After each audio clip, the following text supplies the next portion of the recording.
الحمد لله رب العالمين والصلاة والسلام على أشرف الأنبياء والمرسلين وعلى آله وأصحابه ومن تبعهم ودعا بدعوتهم إلى يوم الدين أما بعد أعوذ بالله من الشيطان الرجيم بسم الله الرحمن الرحيم فمن يعمل مثقال ذرة خيرا يره ومن يعمل مثقال ذرة شرا يره সম্মানিত দর্শক শ্রোতা মণ্ডলী, প্রিয় দেশবাসী, আমরা এই মুহূর্তে গণমানুষের সংগঠন বাংলাদেশ খেলাফত মজলিসের পক্ষ থেকে দেশবাসীর উদ্দেশ্যে আমাদের সংগঠনের কিছু বক্তব্য তুলে ধরার জন্য আপনাদের সম্মুখে উপস্থিত হয়েছি। আজকের এই প্রোগ্রামে আমাদের মাঝে উপস্থিত রয়েছেন বাংলাদেশ খেলাফত মজলিসের সম্মানিত সিনিয়র নায়েবে আমির মৌলানা ইউসুফ আশরাফ সাহেব, উপস্থিত আছেন নায়েবে আমির প্রখ্যাত মুফাসসিরে কোরআন হযরত মৌলানা খুরশিদ আলম কাসেমি, উপস্থিত আছেন বাংলাদেশ খেলাফত মজলিসের যুগ্ম মহাসচিব মৌলানা শরাফত হুসাইন, মৌলানা তাফাজ্জুল হোসেন মিয়াজি, উপস্থিত আছেন বাংলাদেশ খেলাফত মজলিসের সম্মানিত যুগ্ম মহাসচিব মৌলানা জালালউদ্দিন আহমদ, উপস্থিত আছেন বাংলাদেশ খেলাফত মজলিসের সম্মানিত যুগ্ম মহাসচিব মৌলানা আতাউল্লাহ আমিন, অন্যান্য কেন্দ্রীয় ও মহানগর নেতৃবৃন্দ। বাংলাদেশ খেলাফত মজলিসের আজকে নির্বাহী বৈঠকের সিদ্ধান্তের প্রেক্ষিতে আমরা দেশের চলমান রাজনৈতিক পরিস্থিতি নিয়ে আজকের এই বক্তব্য উপস্থাপন করছি। প্রিয় দেশবাসী, আমরা জানি যে দীর্ঘ সংগ্রাম এবং সাধনার মধ্য দিয়ে অনেক ত্যাগ এবং কোরবানির মাধ্যমে গতকাল 5ই আগস্ট 2024 সাল বাংলাদেশের ইতিহাসে একটি যুগান্তকারী ঘটনা সংঘটিত হয়েছে। বাংলাদেশের মানুষ দীর্ঘ শৃঙ্খল থেকে মুক্ত হয়েছে। 16 বছরের ফ্যাসিবাদের পতন ঘটেছে। স্বৈরশাহী জালিম অত্যাচারী হাসিনা সরকার পতন ঘটেছে। এই পরিস্থিতিতে দেশে এখন একটি বিশেষ অবস্থা বিরাজমান। একটি সরকারের পতনের পর বিগত সরকারের প্রধানমন্ত্রী শেখ হাসিনার পদত্যাগ মহামান্য রাষ্ট্রপতি কর্তৃক গৃহীত হওয়ার পর দেশে একটি সরকার অচলাবস্থা বা সরকারের শূন্যতা তৈরি হয়েছে। এহেন পরিস্থিতিতে খুব দ্রুত অল্প সময়ের মধ্যে একটি নতুন সরকার গঠিত হবে, সে বিষয়ে সংশ্লিষ্ট মহল কার্যক্রম পরিচালনা করছেন। আমরা রাজনৈতিক দল হিসেবে আমাদের জায়গা থেকে আমরা ভূমিকা পালন করছি। আমরা সহযোগিতা করার জন্য আমরা আমাদের কার্যক্রমকে এগিয়ে নিয়ে যাচ্ছি। আমরা আশা করব যে অতি স্বল্প সময়ে কাল বিলম্ব না করে অতি দ্রুত অন্তর্বর্তীকালীন সরকার গঠিত হবে এবং তারা দেশে একটি অবাধ, সুষ্ঠু ও নিরপেক্ষ নির্বাচনের ব্যবস্থা করবে এবং সেই নির্বাচনের মাধ্যমে নির্বাচিত জনপ্রতিনিধিদের হাতে ক্ষমতা হস্তান্তর হবে এবং বাংলাদেশ একটি শান্তিপ্রিয় নিয়মতান্ত্রিক একটি ধারায় বাংলাদেশ ফিরে যাবে। প্রিয় দেশবাসী, আজকের এই পরিস্থিতিতে বিশেষ করে গতকালকের গণ অভ্যুত্থানের মুখে ফ্যাসিবাদী সরকারের পতনের পর আমরা লক্ষ্য করছি রাষ্ট্রের বিভিন্ন সেক্টরে কিছুটা বিশৃঙ্খলা এবং এক ধরনের অচল অবস্থা বিরাজমান রয়েছে। আইন শৃঙ্খলা পরিস্থিতির অবনতি ঘটেছে। দেশের অধিকাংশ জায়গাতেই আইন শৃঙ্খলা রক্ষাকারী বাহিনী, পুলিশের কোনো উপস্থিতি নেই, যার কারণে গোটা দেশে এক ধরনের অরাজক এবং অনিরাপদ একটি অবস্থায় দেশবাসী বর্তমানে কালাতিপাত করছে। এহেন প্রেক্ষিতে আমাদের জন্য জাতি হিসেবে অত্যন্ত গুরুত্বপূর্ণ একটি চ্যালেঞ্জ আমাদের সম্মুখে রয়েছে। যেই চ্যালেঞ্জ আমাদেরকে সম্মিলিতভাবে ঐক্যবদ্ধ শক্তির মাধ্যমে উতরে যেতে হবে, যাতে বাংলাদেশ নতুন কোনো অশুভ শক্তির ষড়যন্ত্রের শিকার না হয়, নতুন কোনো অশুভ শক্তির করাল গ্রাসে যেন পরিণত না হয়। এজন্য সর্বপ্রথম আমাদেরকে গোটা দেশ জুড়ে চলমান অরাজকতা যে কোনো মূল্যে রুখতে হবে। অনেক প্রাণহানি ঘটেছে, প্রায় গতকাল সহ 500 প্রাণহানির কাছাকাছি ঘটেছে গণমাধ্যমের সূত্র মতে।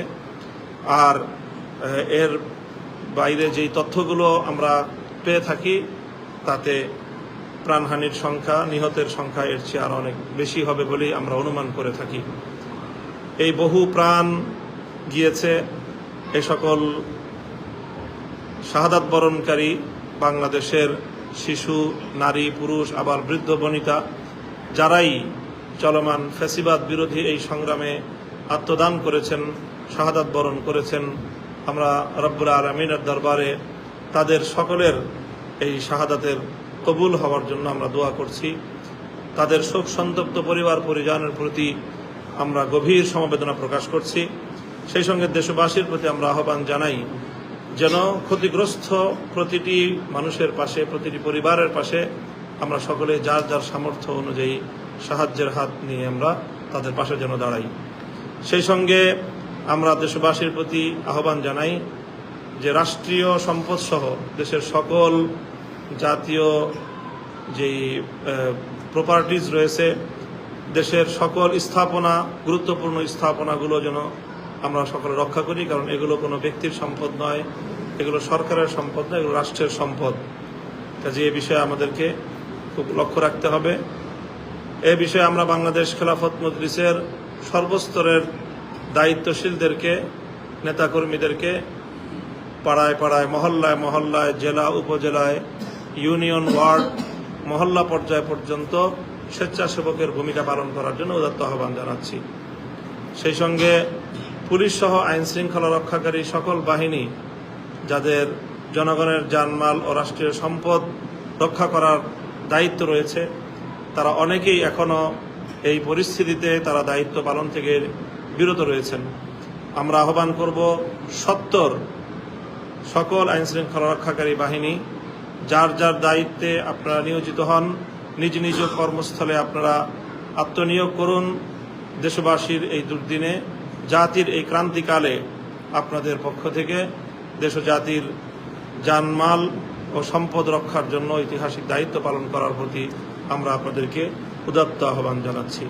সেই সঙ্গে আমরা দেশবাসীর প্রতি এবং আমাদের সংগঠনের সকল নেতাকর্মীর প্রতি, সকল আলেম সমাজের প্রতি বিশেষভাবে আমরা আহ্বান জানাবো যে আমরা যেন আইন শৃঙ্খলা রক্ষাকারী বাহিনীর কাঁধে কাঁধ মিলিয়ে আপনার স্বেচ্ছাসেবকের ভূমিকা এবং সহযোগিতার ভূমিকা পালন করবেন।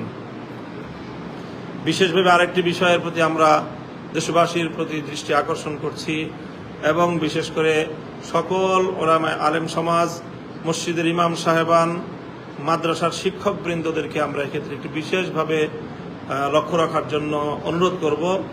সেটি হলো যে সাম্প্রদায়িক সম্প্রীতির যে বাংলাদেশ, এই বাংলাদেশের পরিচয় যেন বিশ্ব দরবারে ভিন্ন কোনোভাবে কেউ তুলে ধরার প্রয়াস চালাতে না পারে, সে ব্যাপারে আমাদেরকে সোচ্চার এবং সতর্ক থাকতে হবে। সেজন্য আমরা সংখ্যালঘু যারা রয়েছেন আমাদের দেশে, হিন্দু, বৌদ্ধ, খ্রিস্টান সহ উপজাতি ও অন্যান্য ধর্মাবলম্বী যারা বসবাস করেন, তো সকল ধর্মাবলম্বীদের সহাবস্থানের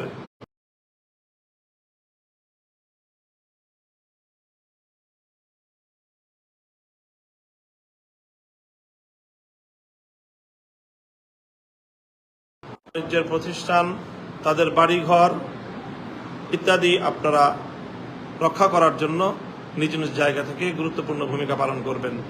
এজন্য প্রয়োজনে আপনারা জায়গায় জায়গায় ছোট ছোট দল গঠন করে প্রহরায় নিয়োজিত হবেন। বিশেষ করে রাত্রিবেলার অন্ধকারে, রাতের অন্ধকারকে সুযোগ করে, পুঁজি করে দুর্বৃত্তরা যেন কোনো দুর্বৃত্তায়নের সুযোগ না পায়। আমরা আরও কিছু দুঃখজনক ঘটনার সংবাদ পাচ্ছি। সেটি হলো বিভিন্ন জায়গায় ডাকাত দল, সন্ত্রাসী দল, তারা সংঘবদ্ধ হয়ে জনগণের জানমালের উপর হামলা করছে, মানুষের সম্পদ লুটে নেওয়ার চেষ্টা করছে। কাজে সেই বিষয়েও আমরা সোচ্চার থাকার চেষ্টা করব। সেই সঙ্গে আমি বাংলাদেশের সশস্ত্র বাহিনীর যারা দায়িত্বশীল রয়েছেন, অন্যান্য আইন শৃঙ্খলা রক্ষাকারী বাহিনীর যারা দায়িত্বশীল রয়েছেন, তাদের প্রতি আমরা উদাত্ত আহ্বান জানাবো যে দেশের মানুষের জানমালের নিরাপত্তার গুরুত্ব হলো সর্বাগ্রে। কাজেই এটি অগ্রাধিকারের ভিত্তিতে দেশের জনগণের জান।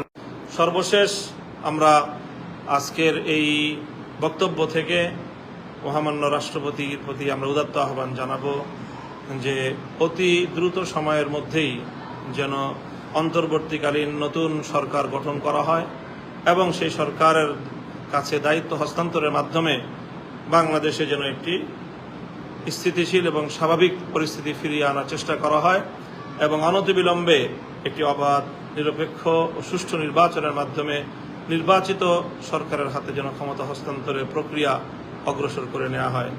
সেই সঙ্গে ইতিমধ্যে যে সকল কারাবন্দী আমরা গণমাধ্যম থেকে জানতে পারছি যে অনেকেই মুক্তি পেয়েছেন, আর এখনও যারা মুক্তি পাননি আমরা তাদের সকলের আশু মুক্তি প্রত্যাশা করছি। ইনশাআল্লাহ আমরা সকলে আমাদের বাংলাদেশটাকে আমরা সকলে মিলেমিশে গঠন করব।